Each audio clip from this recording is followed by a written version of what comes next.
भगवान बुद्ध आणि त्यांचा धम्म चतुर्थ खंड भाग 4 त्यामधील पाठ 2. सदाचरणाची आवश्यकता. एकदा भगवंतांनी पाटली गावातील आपल्या उपासकांना असा उपदेश केला, गृहस्थ हो, दुष्ट आणि अनीतिमान गृहस्थाला असे दुष्परिणाम सोसावे लागतात. दुष्ट आणि अनीतिमान मनुष्याला आळसामुळे द्रव्यहानी सोसावी लागते. नंतर त्याची अपकीर्ती जगात पसरते आणि लोक त्याला मान देईनासे होतात. ज्या लोकांच्या समाजात तो जातो, मग ते क्षत्रिय असोत, ब्राह्मण असोत, गृहपती असोत अथवा श्रमण असोत, त्यांच्यामध्ये तो लाजतो आणि मनात गोंधळतो. तो निर्भय नसतो. हा त्याचा तिसरा तोटा होय. परत त्याला मानसिक शांती लाभत नाही. अशाच मानसिक अशांततेत त्याचे मरण ओढवते. हा त्याचा चौथा तोटा होय. दुष्ट आणि अनीतिमान माणसाची हे गृहस्थ हो. दुष्ट आणि अनीतिमान माणसाची हे गृहस्थ अशा प्रकारची हानी होते. याच्या उलट जी माणसे सज्जन शीलवान आहेत त्यांना काय लाभ होतो याचा विचार करा. सज्जन शीलवान मनुष्याला त्याच्या परिश्रमामुळे विपुल द्रव्यलाभ होतो. त्याची सत्कीर्ती जगभर पसरते. त्याला सर्वत्र मान मिळतो. तो क्षत्रियांच्या, ब्राह्मणांच्या, गृहपतींच्या अथवा श्रमणांच्या समाजात जाऊन तेथे निसंकोच आणि आत्मविश्वासाने प्रवेश करीत असतो. त्याला मानसिक शांती लाभलेली असते. कधीही मरते समयीही तो शांत चित्ताने देहत्याग करतो. मूर्ख मनुष्याला तो मूर्खपणाने जे पाप करीत असतो त्यातील मूर्खपणा कळत नाही. अग्नीप्रमाणे त्याची पापे त्याचा नाश करीत असतात. जो कोणी निरुपद्रवी निष्पाप अशा प्राण्याला दुःख देतो त्याच्या वाट्याला महान आपदा, मानसिक अशांती, आप्तेष्टांचा वियोग आणि द्रव्यहानी येत असते. म्हणजे आळसामुळे या सगळ्या हानी होत असते. म्हणून सतत कार्य करत राहावं लागते.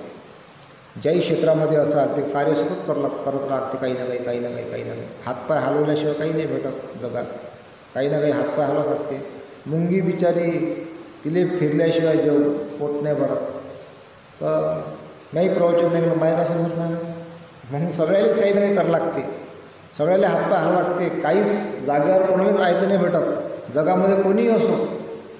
कारण ज्याच्यापाशी जे कला आहे, जे कौशल्य आहे, त्या कला कौशल्याने त्याला जगाच लागते. काही ना काही हातपाय हलवाच लागते. काही ना काही मेहनत करावंच लागते. तरच त्याला काहीतरी भाकर भेटते, काहीतरी त्याला 2 पैसे मिळते, तो जगू शकतो. तरच त्याचं काही ना काही त्याचा मानसन्मान होते, त्याचा कीर्ती लाभ होते. म्हणून प्रत्येक मनुष्याला आपल्या जीवनामध्ये परिश्रम घ्यावाच लागतो. तो त्यांना सतत करत राहायला पाहिजे. नाही तर बघा तुम्ही रस्त्यानं असं असंख्य लोक आहेत, मला पाहून तर लय अनुकंपा आहे माझ्या मनात. काय करू आपण. त्याच्या कर्माचे फळं ते भोगून राहिले बिचारे. असे असंख्य पुरे असे पुरं भरलेलं, काही भयंकर कपडे पाण्यामध्ये बसून बिचारे थंडीमध्ये अकळून राहिले. कोणी कुठं मनुष्य. काही प्राणी बघा काही कुत्र्यांची एवढी काळजी होते. डॉगी असतात ना, प्राणी कुत्रा. बघा काही कुत्र्याची एवढी काळजी का मस्त AC मध्ये राहतात. त्याची फार शान असते. त्याला मस्त याची काळजी घ्यायला बाई ठेवली असते, माणूस ठेवला असते. त्याचं केस इचराले, त्याला खाऊ घालाले. काही कुत्रे एवढे शाही राहतात बिचारे. पाहायचं कर्म किती चांगला आहे. आणि काही कुत्रे बिचारे वाके होते त्याचेवाले. त्या पावसात भेगू राहिले, कोणी त्याला विचारत नाही. भाकरीसाठी बिचारे फिरतला दारोदारी. काही कुत्र्याचा लय काळजी, काही कुत्रे बिचारे येले होते. तसेच माणसामध्ये आहे. काही माणसाची खूप काळजी, काही माणसाचे बिचारे येले होते. कर्म जुडलेलं आहे इथं सगळ्या. ह्या कर्माशी सगळ्या हे जुडलेलं असते. तर असं ते सगळं. काही परिश्रम करणार बघा, काही परिश्रम करणाऱ्याला मेहनतीचं फळ भेटते. काही परिश्रम करणाऱ्याला मेहनतीचं तेवढं फळ भेटतच नाही. म्हणजे कष्ट पहा कसे आहे. म्हणजे जसा शेतकरी पाहा तुम्ही, पुऱ्या भारतातला शेतकरी जर पाहिला तुम्ही तर बिचारा तो उगवते, पिकवते आणि ते मोठे मोठे लोक ते माल विकत घेतात, गहू तांदूळ जे काही त्याच्यापाशी उगवते, आणि ते मोठे बम श्रीमंत आहेत ते लोक, त्याचे गोडाऊन भरतात. तो शेती नाही करत, त्यावेळी पैसा आहे फक्त. तो शेतकऱ्यापासून धान्य विकत घेतो, पुरा गोडाऊन भरतो, पण तो शेतकऱ्यापेक्षा जास्त श्रीमंत तो आहे जो उगवत नाही, काही नाही, फक्त पैशाने तो आयता माल विकत घेतो. कसं आहे, जो शेतकरी बिचारा पिकवतो तो गरीब आहे, सामान्य आहे, पण जो काहीच करत नाही त्याच्याजवळ पैसा आहे तो अधिक मोठा होऊ राहिला, श्रीमंत होऊ राहिला. शेतकरी बिचारा सामान्यच राहते, तो मोठा होऊ राहिला. अशी व्यवस्था बनलेली आहे. तर ही बाबसुद्धा आपण समजून घेतली पाहिजे. म्हणून आळसामुळे ज्या काही हानी होतात त्या आळसापासून अशा प्रकारच्या विविध प्रकारच्या हानी होतात आणि त्यापासून मनुष्य मग हा भयंकर दुःखामध्ये, भयंकर दरिद्रीमध्ये आणि भयंकर संकटामध्ये सापडत असतो. म्हणून सतत कितीही खचलो, कितीही चढउतार आले, माणसानं सतत काही ना काही करत राहायला पाहिजे. म्हणजे त्याला त्यापासून समाधान आणि आनंद मिळत असते. त्यानंतर आहे 3 सदाचार आणि जगाचे अधिकार. एके समयी भगवान खारींना जेथे दाणे खायला घालीत, एके समयी भगवान खारींना जेथे दाणे खायला घालीत त्या राजगृहातील वेळुवनात राहत होते. त्यावेळी स्थवीर सारीपुत्त एका मोठ्या भिक्खू संघासह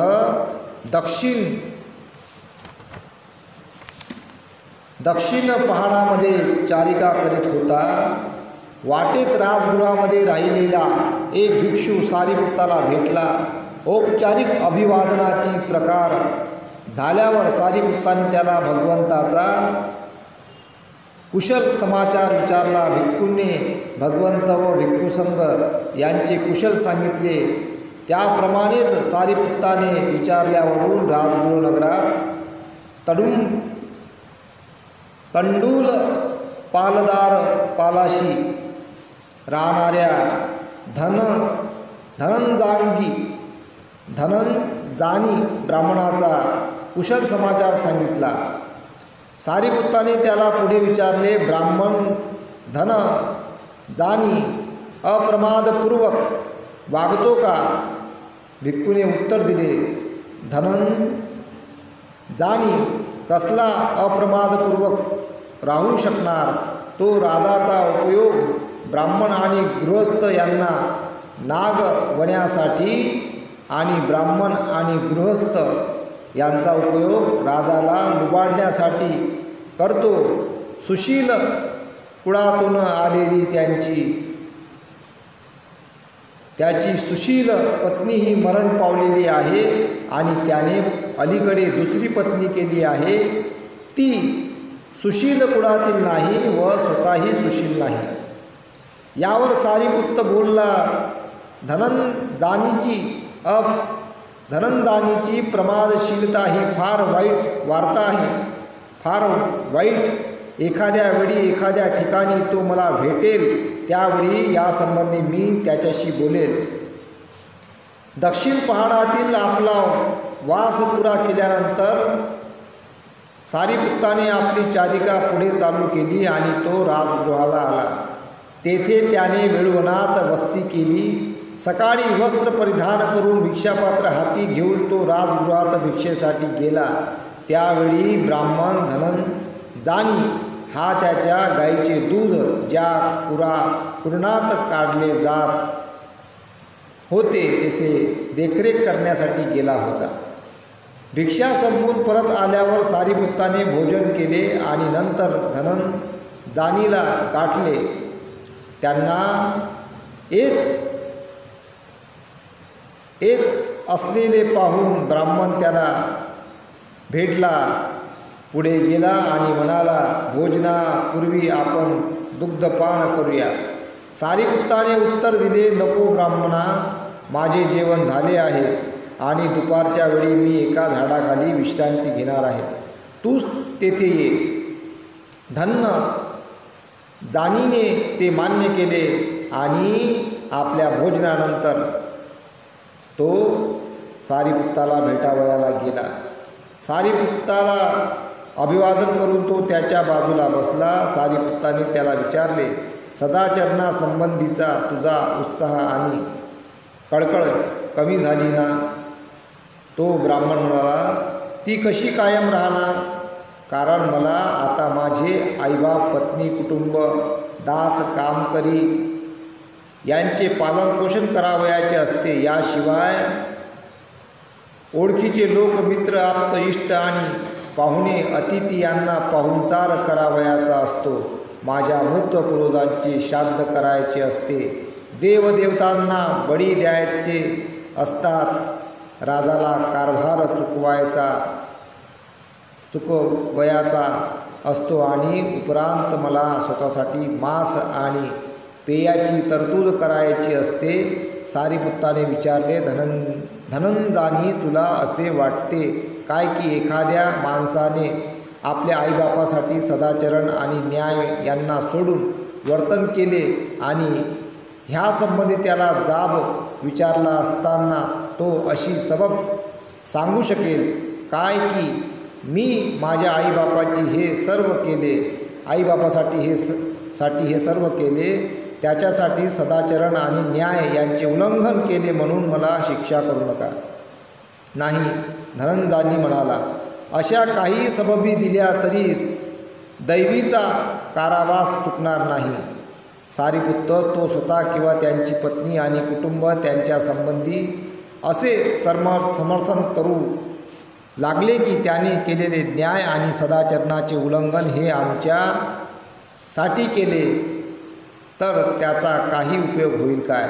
धनंजानी नाही. सारीपुत्त म्हणाला, त्याचे दास म्हणू लागले की हे सर्व त्यांनी आमच्यासाठी केले तर त्याचा काही उपयोग होईल का? धनंजानी म्हणाला, नाही, तीळ मात्र उपयोग होणार नाही. सारीपुत्त म्हणाला, किंवा त्याचे मित्र आणि पाळखीचे लोक त्यांचे समर्थन करू लागले तर त्याचा उपयोग होईल का? धनंजानी नाही, तीळ मात्रही उपयोग होणार नाही.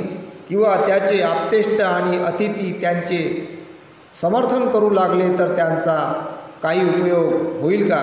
नाही, तीळ मात्रही नाही. किंवा जर त्याचे भूत, पितर, देवतांसाठी किंवा राजासाठी त्याने हे केले असे समर्थन करू लागले तर ते चालेल काय? नाही, तीळ मात्रही चालणार नाही. तो किंवा इतर लोक त्याने केलेले सदाचरणाचे आणि न्यायाचे उल्लंघन हे सर्व आम्हाला अन्न आणि पेय मिळवून देण्यापायी केले असे समर्थन करू लागले तर त्यांचा काही उपयोग होईल का? नाही. सारीपुत्त म्हणाले, जो आपल्या आईबापासाठी न्याय आणि सदाचरणाचे उल्लंघन करतो आणि जो कसलीही वेळ आली तरी न्याय आणि सदाचरणाचा मार्ग सोडित नाही, त्यापैकी धनंजानी कोणता मनुष्य अधिक चांगला ठरतो? धनंजानीने उत्तर दिले, दुसऱ्या प्रकारचा. कारण न्याय आणि सदाचरणाचे वागणे हे अर्थात त्याच्या उल्लंघनापेक्षा श्रेयस्कर आहे. धनंजानी आपल्या आईबापाचे पोषण करण्याचे न्याय आणि सदाचरणाचे असे दुसरे मार्ग आहे. ह्यासाठी दुष्कृत्य करण्याची आवश्यकता नाही आणि हे मार्ग पत्नी, कुटुंब आणि इतर सर्वांच्याही परिपोषणाला मोडके नाहीत का? सारीपुत्ताने विचारले. धनंजानी म्हणाला, सारीपुत्ता, ते मार्ग मोकळे आहेत. यानंतर सारीपुत्ताच्या ह्या भाषणाने प्रसन्न होऊन त्याचे आभार मानून धनंजानी उठला आणि आपल्या गृही परत गेला. धनंजानी उठला आणि आपल्या गृही परत गेला. यामध्ये असं सांगण्याचा प्रयत्न केलेला आहे का एखादा मनुष्य जर गृहस्थ जरी असं तरी त्यानं सदाचरणाचा मार्ग नाही सोडला पाहिजे. त्याच्यामागून कितीही संकट आले तरी त्यांना सदाचरणाचा मार्ग नाही सोडला पाहिजे. कितीही अडचणी आल्या तरी त्यांना सदाचरणाचा मार्ग नाही सोडला पाहिजे. कितीही अडचणी येऊन तो श्रीमंताचा गरीब जरी झाला तरी त्यांना सदाचरणाचा मार्ग नाही सोडला पाहिजे.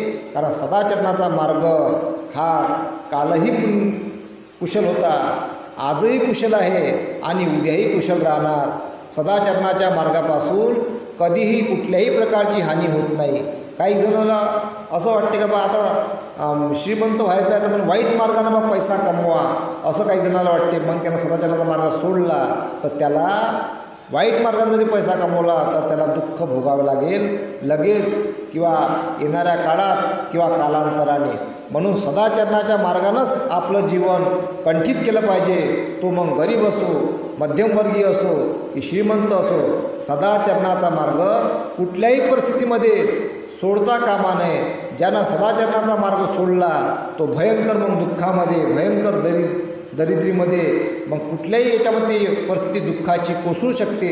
जर सदाचरणाचा मार्ग सोडला तर दुःखाची परिस्थिती कुठल्याही याच्यामध्ये अंगावर येऊ शकते. सदाचरणाचा मार्ग सोडला तर गरिबामध्ये असो, मध्यमवर्गीय असो की श्रीमंत असो, सदाचरणाचा मार्ग सोडला आणि सदाचरणाचा मार्ग सोडूनच जगले तर दुःख येणार आहे, हे आपण समजून घ्या. म्हणून आपण गरीब असा, मध्यमवर्गीय असा की श्रीमंत असा, सदाचरणाचा मार्ग कधीही सोडता कामा नये. त्या मार्गाने आपण चालत राहिलं पाहिजे, चालत राहिलं पाहिजे, चालत राहिलं पाहिजे. त्यानंतर आहे 4, सदाचरणात परिपूर्णता कशी साधता येईल. सदाचरणात परिपूर्णता कशी साधता येईल. श्रावस्ती जेतवनात भगवान वास करीत असता त्यांच्याकडे 500 उपासक आले. त्यात धाम्मिक हा होता. धाम्मिकाने भगवंतांना विचारले, कोणत्या तत्वाच्या परिपालनाने आपल्या अनुयायांना सदाचरणात पूर्णता साधता येते. मी आपणाला हा प्रश्न विचारित आहे. याचे कारण माणसाचे कल्याण कशात आहे हे ठरविण्यात आपल्यासारखा दुसरा कोणी नाही. सुशिक्षित जैन आणि परिव्राजक यांनाही आपले मत खंडनात यश आले नाही. वयोवृद्ध सुशिक्षित ब्राह्मण आणि ज्यांना आपले मत मांडण्याची फार हौस, त्या सर्वांनी आपला विमोचन सिद्धांत मान्य केला. आपला विमोचक सिद्धांत समजायला कठीण असला तरी तो आपण इतका सुलभ करून दाखविता की तो ऐकण्यासाठी सर्व उत्सुक असतात. भगवान म्हणून माझ्या प्रश्नाचे उत्तर द्या. ही दैवी विद्या आपल्या सुखातून आम्हा उपासकांना ऐकू द्या. उपासकांच्या संबंधीच्या करुणेने भगवंताने उत्तर दिले, ऐका तर मी आपणाला शुद्धाचरणाची तत्त्वे सांगत आहे, ती ऐकावी आणि तदनुसार वर्तन करावे.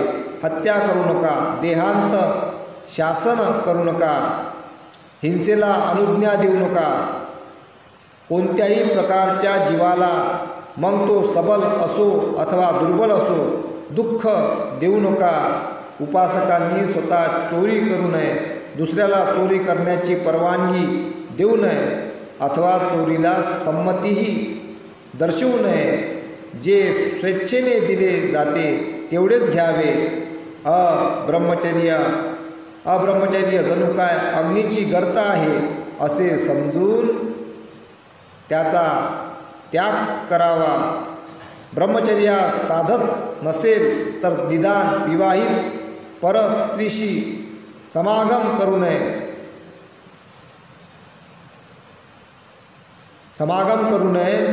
संभात न्यायगृहात अथवा नेहमीच्या संभाषणात असत्य बोलू नये. त्याप्रमाणेच असत्य भाषणाला प्रोत्साहन अथवा संमती देऊ नये. असत्याचा त्याग करावा. उपासकांनी मद्यपान करू नये, दुसऱ्याला मद्य पाजू नये, मद्यपानाला संमती देऊ नये. मद्यपानाने बुद्धिभ्रंश होतो, हे लक्षात ठेवा. मद्यपान करणारे मूर्ख पाप करतात आणि आपल्या इतर उपासक बांधवांना पापास प्रवृत्त करतात. तेव्हा हे बुद्धिभ्रंश करणारे व्यसन हा मूर्खपणा आणि मूर्खाचा स्वर्ग ह्यांपासून परावृत्त व्हा.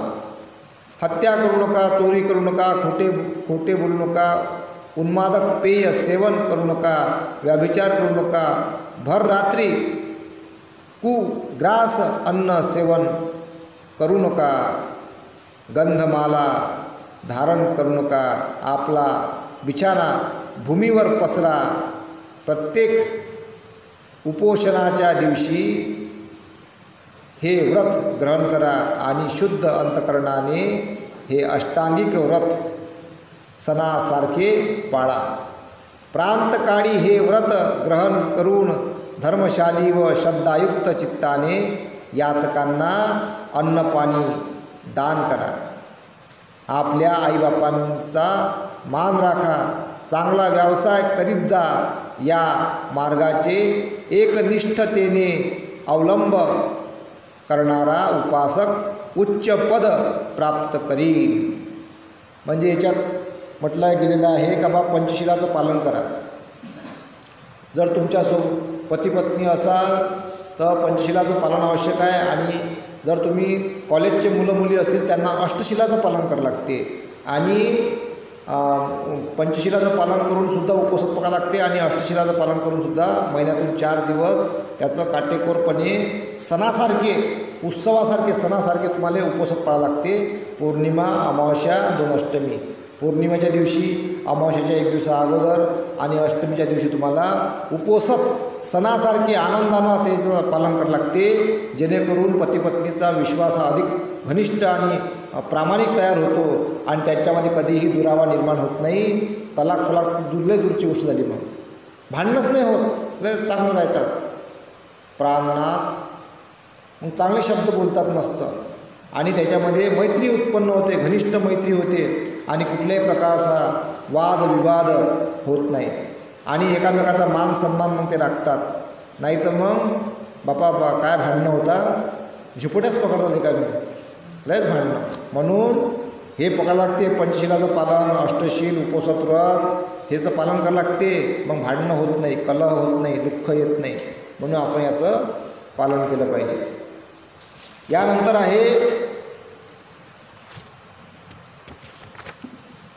आहे 5 सदाचरणाच्या मार्गावर सहचार्यांसाठी वाट पाहण्याची आवश्यकता नाही. रणसंग्रामातील हत्ती शरप्रहार सहन करतो त्याप्रमाणे या जगात मी माणसाचे कटू शब्द सहन केले पाहिजे. हत्तीला माणसाळून युद्धात नेतात. माणसाळवलेल्या हत्तीवरच राजा आरोहण करतो.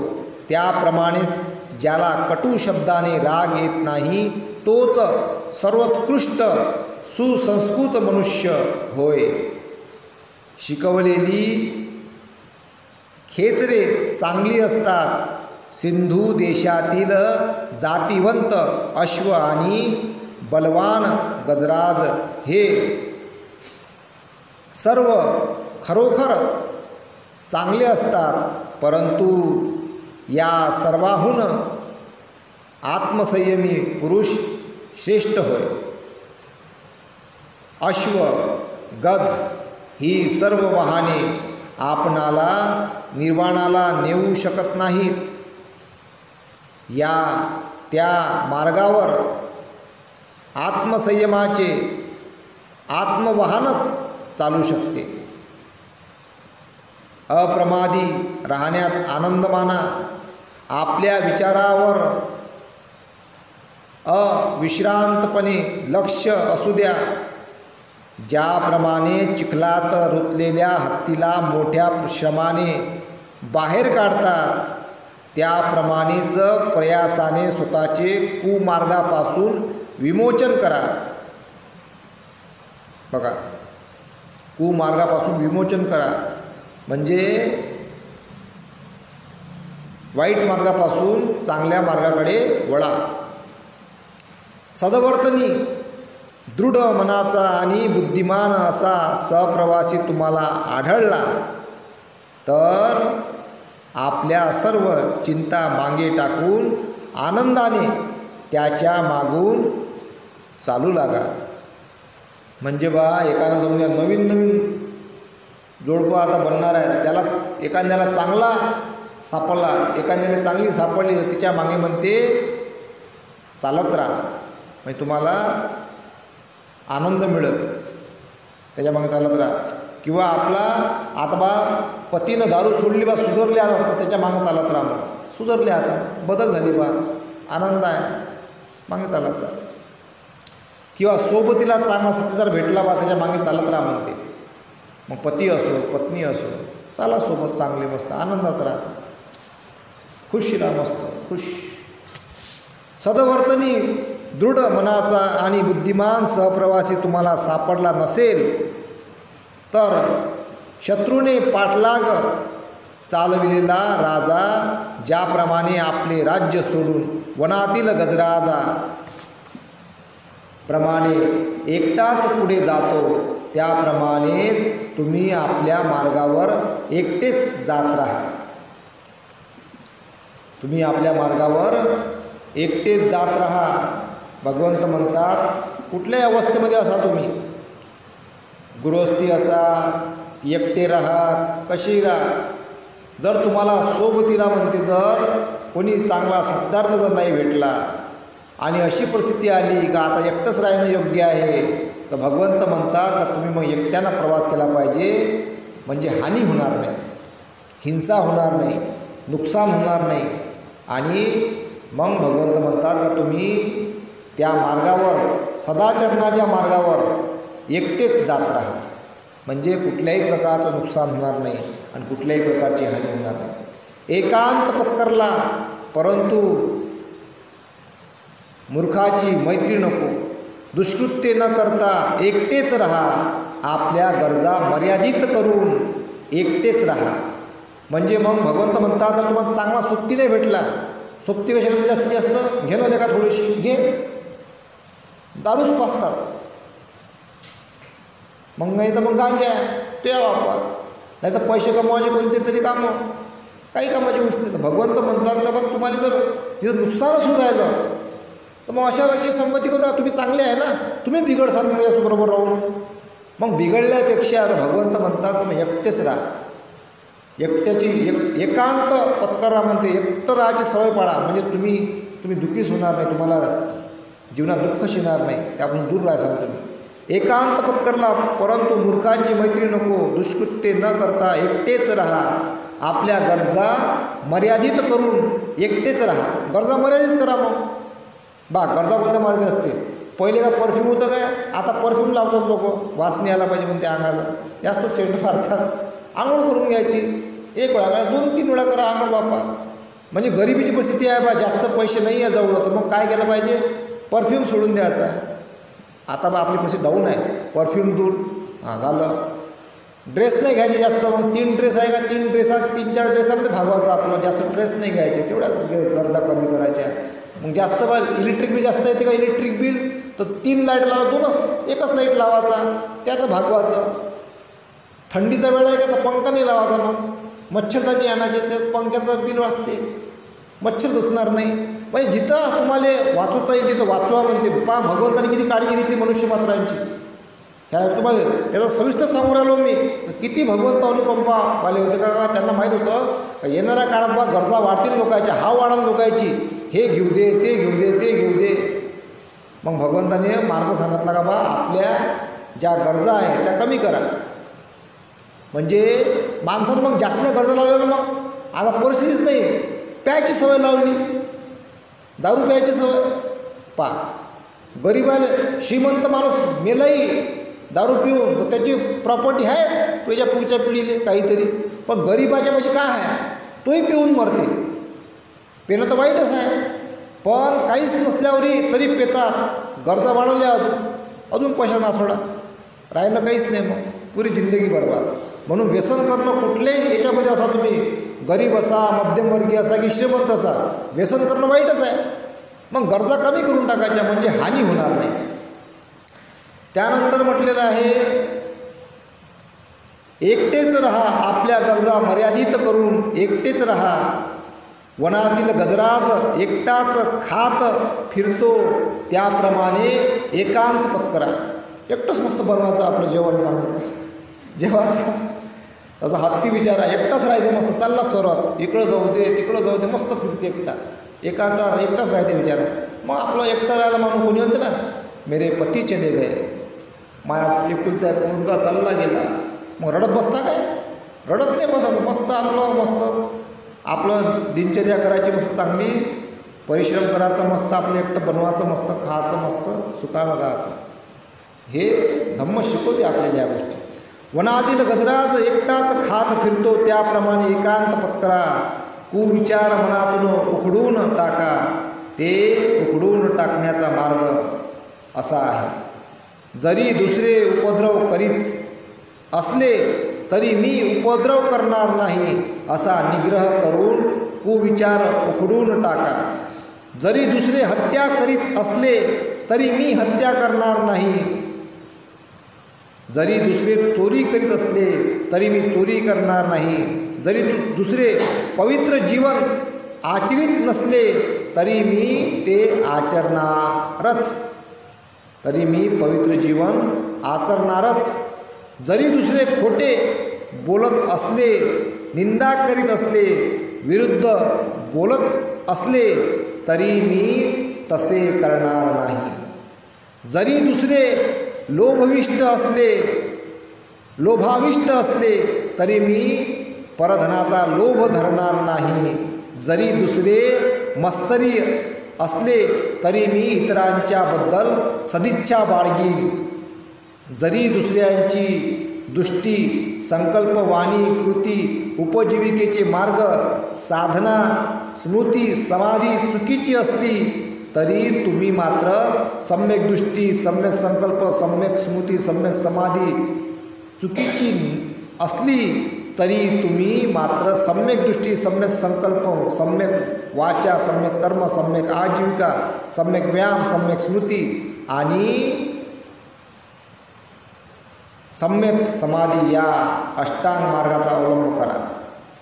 बघा, अवलंब करत राहा म्हणते.